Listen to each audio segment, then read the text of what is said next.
You ever watch a bunch of folks in nice shoes try to outsmart Mother Nature? Yeah, that's how my year started. A slow, quiet peace. Just me, my land, and a routine as old as sunrise. You know, I'd wake up before dawn, feed the chickens, walk my fence, check the old runoff trench next to the barn. Just a shallow crease in the ground. But it did its job. That trench was older than me, maybe older than the subdivision. When the rain came hard, it was the one thing standing between my barn and a swamp. Like veins under the skin, nobody notices them till they're blocked. But hey, I wasn't out here trying to make history, just keep the place running. I'm 57, a widower, got 2 kids off in the world, and after retiring from the Corps of Engineers, I bought this patch of Ridgeview Meadows for the quiet. That barn was more than a building, it kept me moving after Linda passed. The HOA. Well, at first they were just those names at the bottom of the newsletter nagging about hedges and Christmas lights. Easy to ignore, but things change, right? New folks got on the board, young, eager, and twice as stubborn as wise. Suddenly, the neighborhood wasn't a neighborhood, it was their little kingdom. Especially Karen Whitmore, president, with a scowl you could sharpen a shovel on and a clipboard she carried like a badge.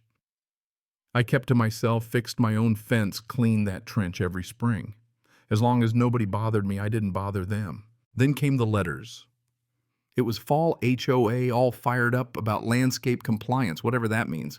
One day I saw 2 board members standing across my fence, squinting at my barn with binoculars, like I was running a prison break. I just shook my head, typical paranoia. Then March arrived, snow melted quick, and I could hear water racing down the trench just like clockwork. It was peaceful. But then a letter showed up, fancy cream envelope with the HOA logo stamped in the corner like I'd been summoned to royal court. The unauthorized trench on Lot 42 was apparently visually disruptive. Subject to correction. I read it 3 times.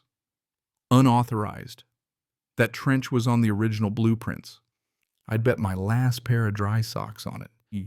But there it was, threats of fines and enforcement. I went out back, ran my fingers through that damp earth, felt the water move the way it's supposed to. I sent them a formal reply, cited city drainage maps, included photos. Got nothing back but more mail, colder, sharper.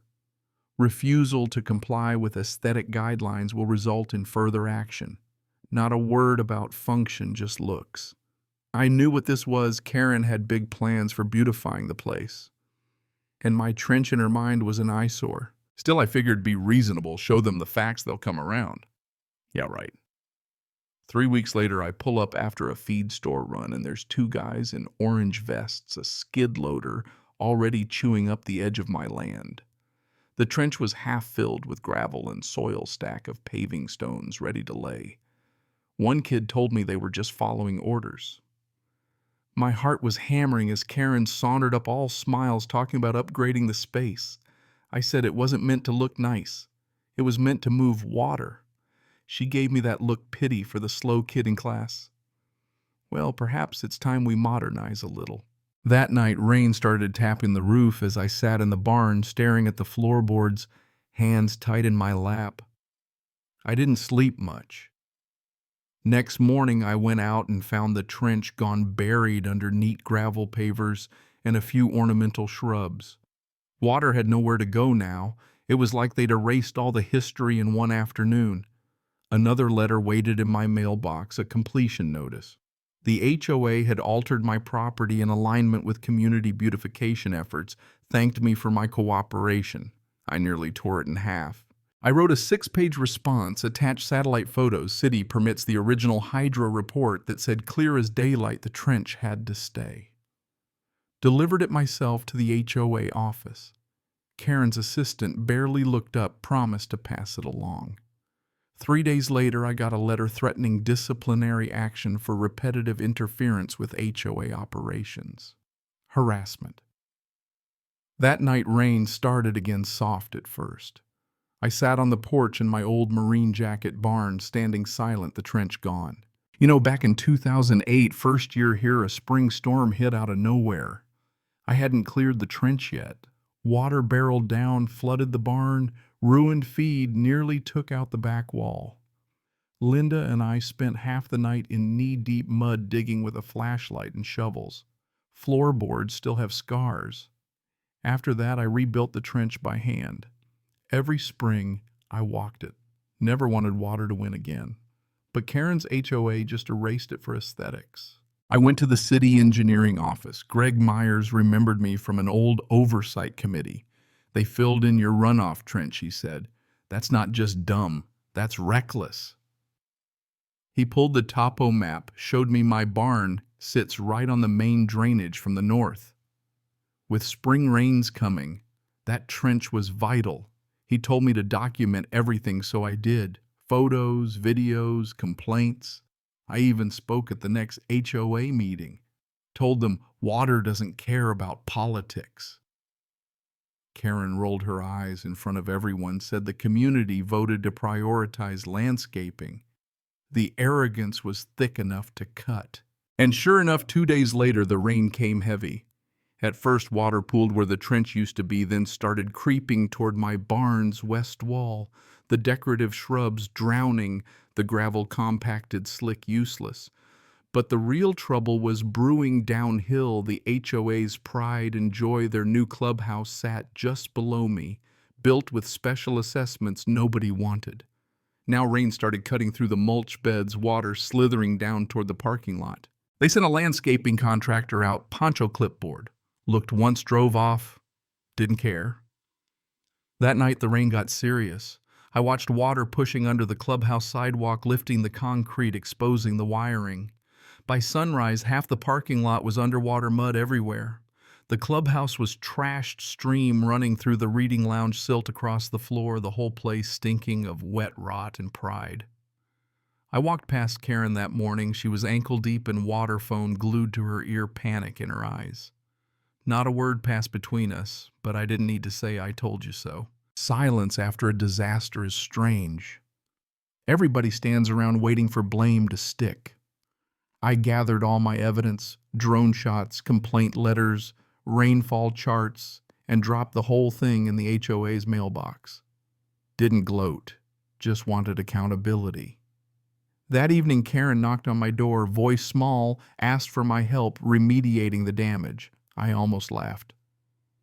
But she looked broken, wet, muddy, pride stripped away. I told her, "You didn't just ignore me, you threatened me. Water doesn't care about landscaping. It finds a way." I filed a formal report with the city. Greg from engineering backed me up. The city launched an investigation. Turns out HOA had violated stormwater regs, didn't even pull proper permits. Fines were coming.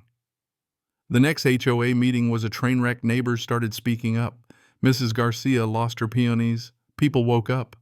Board agreed to form a drainage subcommittee, asked me to chair it. I hesitated, wanted to let them clean up their own mess, but the land deserved better. That week, I walked every inch of my property, boots sinking into wet earth, memory thick as the mud.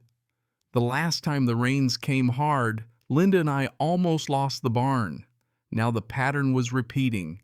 Greg from the city showed up, said, "This isn't going to end well for the HOA." Lawsuits, he guessed. I got out my old maps, field notebooks, and drew up a new drainage system, over-engineered, future-proofed. Brought it to the HOA. Karen didn't argue this time, just nodded, exhausted. But the world doesn't wait for permits. When the next storm hit, we were still days away from fixing anything real. Rain came in slow, then harder by midnight. Water was pooling where my trench should have been, sliding toward the clubhouse, the ground too saturated to hold. Worse, the slope behind the clubhouse started to move slow, then faster, until it slid, mud and roots rushing down. Karen's SUV was almost caught. I dragged her out, and we worked side by side, laying sandbags. For the first time, it felt like a neighborhood. Others joined, no titles, just shovels. Next morning, the clubhouse was half buried, a muddy field where pride used to sit. Karen and the board just stood there speechless. City workers arrived, and the verdict was swift. Structural failure, site closed. HOA funds frozen, board resigned on the spot. Residents voted for a new council, asked me to help. Funny, after all the fights, folks finally listened. Even Karen. She apologized, joined our restoration efforts, and, believe it or not, started learning, asking questions, getting her boots muddy for once. Together we rebuilt, installed new channels, rain gardens, buffer zones, and the place healed. Not perfect, but honest. The city even protected my trench as critical infrastructure. That was justice in ink and soil. Karen didn't leave, she learned. And people, even the lawn-obsessed neighbors, changed. They listened to the land, not just the rule book. After all the lawsuits, hearings, and headlines, Ridgeview Meadows is finally a real community. Not shiny, not safe from storms, but ready. And me, I'm still here checking the trench after every rain boots, dry eyes on the horizon. Not because I have to, but because sometimes the strongest thing you can do is plant your feet, hold the line, and remind folks that the ground we share is worth protecting, even when nobody wants to listen. So let me ask, when was the last time you listened to your land, or did you just chase the next pretty thing? Comment below, what's your story about standing your ground, about justice, about learning the hard way? I'll be reading.